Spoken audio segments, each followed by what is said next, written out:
खुद ही से स्टार्ट करके हमें बताएं कि डायबिटीज कितनी डेंजरस है, कितने लोगों को अंदाजन है ये दुनिया में एक रैंडमली फिगर, और मतलब क्या करना चाहिए हमें, कितना इम्पोर्टेंट लेना चाहिए, कितना सीरियस है ये।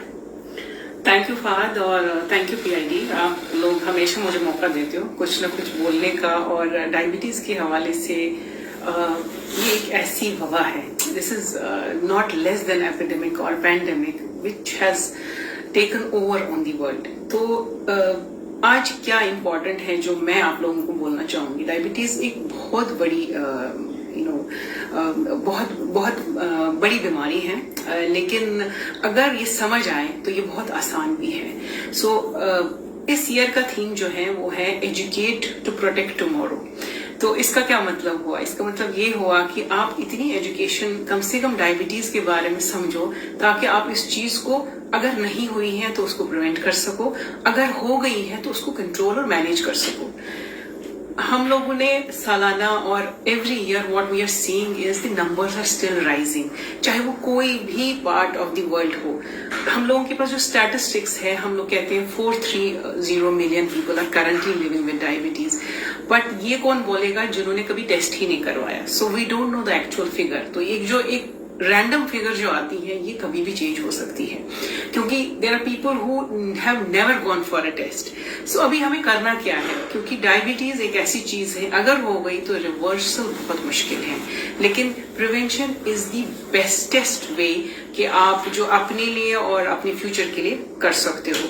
तो आपको क्या करना है कि अगर आप बिल्कुल कभी डॉक्टर के पास नहीं गए और कभी ब्लड शुगर चेक नहीं करवाया, तो आज ही आप इस हफ्ते प्लान करें कि एक सिंपल सा टेस्ट है, फास्टिंग ब्लड शुगर। आप तकरीबन 8 से 10 घंटे का टेस्ट होता है, एक HbA1c होता है। अगर आप ये 2 टेस्ट कर लें, आपको अंदाजा हो जाएगा कि आप किस रेंज ऑफ डायबिटीज में हैं। तो हम इसको डिवाइड करते हैं प्री डायबिटीज, डायबिटीज या high risk, high level of diabetes. तो इससे आपको अंदाजा हो जाएगा।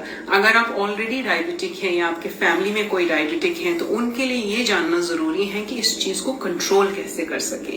कंट्रोल, अगर आप जीपी के पास जा रहे हो और आपकी डायबिटीज कंट्रोल्ड है, कंट्रोल हम सिर्फ 1-2 तरीकों से देख सकते हैं कि नए सिम्टम्स नहीं है और आपकी ब्लड शुगर फास्टिंग या ब्लड शुगर रैंडम कंट्रोल है, या आपकी जो 3 मंथली ब्लड चेक है वो कंट्रोल्ड है, तो बहुत बढ़िया। अगर वो कंट्रोल नहीं है तो आपको लाजिम एक विजिट स्पेशलिस्ट के पास होना चाहिए। The moment anyone is diagnosed with diabetes, so it becomes mandatory for that person कि जिस दिन डायबिटीज डायग्नोज हुई उसी हफ्ते या उसी महीने या with in that 1 year you have one visit with the ophthalmologist also, क्योंकि the day we start diagnosed with diabetes, the day itself start damaging the body cells। तो उस चीज को प्रिवेंट करने के लिए हमें स्पेशलिस्ट का मिलना बहुत जरूरी है। एक इम्पॉर्टेंट बात जो बहुत बाज औकात बहुत लोग मिस कर देते हैं कि फुट केयर नहीं रखते, स्किन केयर नहीं रखते, यूरिनरी केयर नहीं रखते, और काफी सारी चीजें जो हैं which is a part of complication of diabetes has to be taken care. तो जैसे मैंने कहा कि पहले तो कोशिश करें कि इस चीज को प्रिवेंट कर सके, और अगर खुदा न खास्ता हो गई है तो इसको मैनेज करें विद वेल। और मेरे हिसाब से जो मैंने प्रैक्टिस में देखा है, आउट ऑफ द बुक और in the book, there are 2 important things which help you keep your diabetes under control. One is कि आपका फूड पैटर्न क्या है, आपके कार्ब अमाउंट कितने हैं, प्रोटीन कितना है और फैट कितना है। अगर आपने इस बारे में कभी गौर नहीं किया तो अभी टाइम है इसके बारे में समझना, पढ़ना और लाइफ में यूज करना। और सेकेंड जो है exercise, at least brisk walking. This will help you control your diabetes. If you have any questions, we can proceed. बहुत शुक्रिया डॉक्टर। मेरा एक क्वेश्चन है आपसे। बहुत सारे लोग जो है वो कहते हैं कि जो फ्रूट्स हैं वो खाने चाहिए अपार्ट फ्रॉम बनाना और मैंगो वगैरह। ये फ्रूट खाना और फ्रूट के सेम टाइम पे सेम नेचुरल फ्रूट का जूस ले लेना, लोग कहते हैं कि मतलब डॉक्टर्स भी कहते हैं कि don't go for juice, eat fruit, इसमें क्या फर्क है? देखिए, बहुत सिंपल सा फर्क है। पहले तो जब फ्रूट है कंप्लीट, जब हम फुल फ्रूट लेते हैं, फॉर एग्जांपल एक एप्पल लेते हैं, तो इसमें फाइबर भी है, इसमें काफी अदर न्यूट्रिशंस हैं, और जूस में आप सारा जो रॉ पार्ट है, जो फाइबर है, आप निकाल देते हो। और दूसरा कि आप एक एप्पल से फुल फील करते हो, ज्यादा से ज्यादा आपने 2 खा लिए, तो एक एप्पल में अप्रोक्सीमेट कैलोरीज जो होती है 60 to 70 होती है, 2 में जो है 140 हो गई या 120 हो गई, depend upon the size of the Apple. लेकिन आप अब जब जूस ग्लास लेते हो, एक ग्लास का जूस का ग्लास लेते हो, उसमें तकरीबन 8-10 एप्पल्स होंगी और एडेड शुगर होगी, तो आपने फाइबर भी निकाल दिया, आपने ज्यादा अमाउंट में जो है कंजप्शन कर ली, आपका कार्बोहाइड्रेट बहुत हाई हो गया, आपको मल्टीविटामिन्स वगैरह तो मिल गए, बट आपका जो रिस्क है वो ज्यादा बढ़ गया। So we should balance, we should take whole fruit is better than the juices. बहुत शुक्रिया डॉक्टर। डायबिटिक इंसान के क्या सिम्टम्स होते हैं, किस तरह पता चलेगा या सिम्टम्स से कि कोई डायबिटिक है? अनफॉर्चुनेटली सिम्टम्स बहुत एडवांस स्टेज में पता चलते हैं, और अगर तो किसी बंदे को जो है बार बार यूरिन जाने की जरूरत पड़ रही है, बार बार प्यास हो रही है, और सडन वेट ड्रॉप हो गया, 8-10 किलो भी ड्रॉप हो गए, बॉडी में वीकनेस आ गई, और आपको बहुत भूख लग रही है, तो यकीनन ये काफी एडवांस स्टेज ऑफ डायबिटीज है। एडवांस स्टेज हम लोग कहते हैं अगर आपका HbA1c मोर देन 8-9,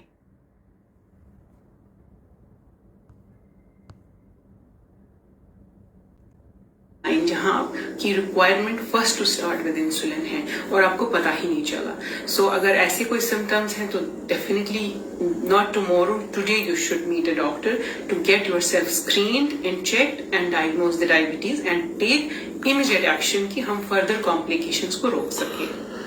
सही, थैंक यू। और डॉक्टर, एक दफा डायबिटीज हो जाए तो क्या उसको रिवर्स किया जा सकता है? अब ये डिपेंड करता है कि डायबिटीज किसको हुई है और कितना हेरिडिटरी फैक्टर है। होलिस्टिकली अगर मैं सच कहूं तो मेरे काफी सारे पेशेंट जो हैं जिनका HbA1c 9 और 10 था, they have brought it down to 5 और 6, एक नॉर्मल रेंज हो गई। बट क्या होता है कि we have to continuously monitor blood sugar levels, और धीरे धीरे हम लोग उस लेवल पे मेडिसिन कम कर सकते हैं। बट अगर हम बोले डायबिटीज रिवर्सल कभी नहीं होता है, वो एक नॉर्मल रेंज में चली गई, और नॉर्मल रेंज में भी हमें उसे मैनेज करना है, चाहे तो हम लोग मेडिसिन डाउन करें और चाहे तो वो और इम्प्रूवमेंट करें। जैसे मैं एग्जाम्पल देती हूँ कि बहुत सारी वेट लॉस सर्जरीज सुनी होंगी आपने कि डायबिटीज था, ब्लड प्रेशर था, और सडनली उनका वेट जो है 30-40 किलो कम हो गया and they become definitely better. तो अगर लंबे समय तक डायबिटीज नहीं रही, तो एक चीज होती है मेमोरी इम्प्रिंटिंग, ब्रेन को पता होती है कि मुझे कभी भी खाना खाना है तो कौन सी स्पाइक तक ले जाना है। सो कंप्लीटली रिवर्स नहीं होती है, बट हाँ कॉम्प्लिकेशन जो है डेफिनेटली डेफर हो जाती हैं, और आपका काम थोड़ा और इम्पोर्टेंट ये हो जाता है कि आपको रेगुलरली उसको मॉनिटर करना है, making sure that your every day और every week you are in a non diabetic zone. Doctor, कितने लोग ऐसे हैं जिनके पेरेंट्स जो हैं वो डायबिटिक होते हैं लेकिन अभी आगे जो बच्चे हैं उनमें नहीं होती, वो कितना % उनके इन चांसेस ज्यादा होते हैं बाकियों से कि उनको भी डायबिटीज हो जाएगी बच्चों को, इसलिए उनको किस चीज का ख्याल करना चाहिए? देखिए, अगर तो पहले तो ये बता दूं कि जेनेटिकली होता क्या है। अगर जिस वक्त बच्चे पैदा होते हैं, अगर उस वक्त माँ बाप ऑलरेडी डायबिटिक है, ये नहीं कि बच्चे पैदा हो गए और 40-50 साल के बाद माँ बाप को डायबिटीज हुई, उसको जेनेटिक नहीं कहते हैं। जेनेटिक कहते हैं when you are already diagnosed with diabetes. Specifically हम लोग मदर की डायबिटीज ड्यूरिंग प्रेगनेंसी बहुत मैटर करती है, that is something called genetic. So अगर माँ बाप में किसी को भी या दादा दादी को पहले था, not elderly one but young में, अगर आपकी फैमिलीज में आ रहा है पैदाइश से पहले अगर वो ऑलरेडी डायग्नोज विद डायबिटीज है तो उसको हेरिडिटरी कहते हैं, नॉट कि वो लेटर ऑन हुआ। और अगर है, this is one of the risk factors. लेकिन ऐसा नहीं है कि जिनमें हेरिडिटरी है उनको होनी है, this will add little risk factor. मेरे हिसाब से जो मैंने प्रैक्टिकली देखा है, food and exercise brings more risk than the hereditary. अच्छा, ठीक है, बहुत शुक्रिया डॉक्टर आपकी इन्फॉर्मेशन का। मेरे ख्याल से ये बहुत इम्पोर्टेंट है सबके लिए जानना कि डायबिटीज जो है वो कितनी ज्यादा डेंजरस है। अच्छा, मैं सेशन को ज्यादा लंबा नहीं खींचना चाह रहा, लेकिन मैं चाहता हूँ डायबिटीज की वजह से कौन कौन से जिस्म के ऑर्गन्स इफेक्ट होते हैं सबसे पहले, और कितना डेंजरस है ये? When a person is in diabetes, simple language में आपकी जो ब्लड शुगर है वो जहां जहां ब्लड है वहां वहां ऑर्गन डैमेज हो सकती है। तो लेकिन जो मोस्ट इम्पॉर्टेंट ऑर्गन्स हैं वो पहले डैमेज होना शुरू हो जाते हैं, लाइक आईज है, हार्ट है, किडनी है, न्यूरोपैथी है। बहुत लोगों में आपने सुना होगा 15-20 साल की डायबिटीज है और टांगों का पेन जो है खत्म ही नहीं हो रहा, बिकॉज डायबिटिक न्यूरोपैथी है, नर्व्स आपकी इन्वॉल्व हो रही है। So every single cell of body is getting affected. अब but because as a person और as a doctors we have to diagnose anything, but altogether every single body part, every single cell gets affected with diabetes.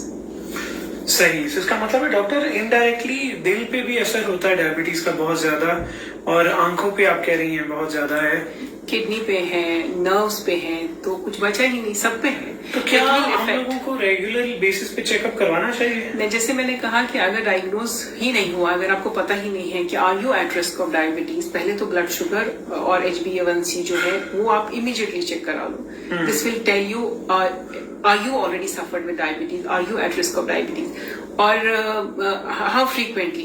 Guidelines के हिसाब से तो 1 yearly 3 yearly, but recently जो Dubai में काफी modifications आई हैं how to screen pre diabetes और यंग, बिकॉज काफी यंग जनरेशन जो है डायबिटीज में मुब्तला हो रहे हैं। So we have reduce this age to 30, but मेरे हिसाब से anyone who is obese and anyone who has a family history, anyone who is sedentary in life, बहुत ही उनका ऑफिस वर्क बहुत ज्यादा है, should proceed for the immediate blood sugar check and immediate HbA1c.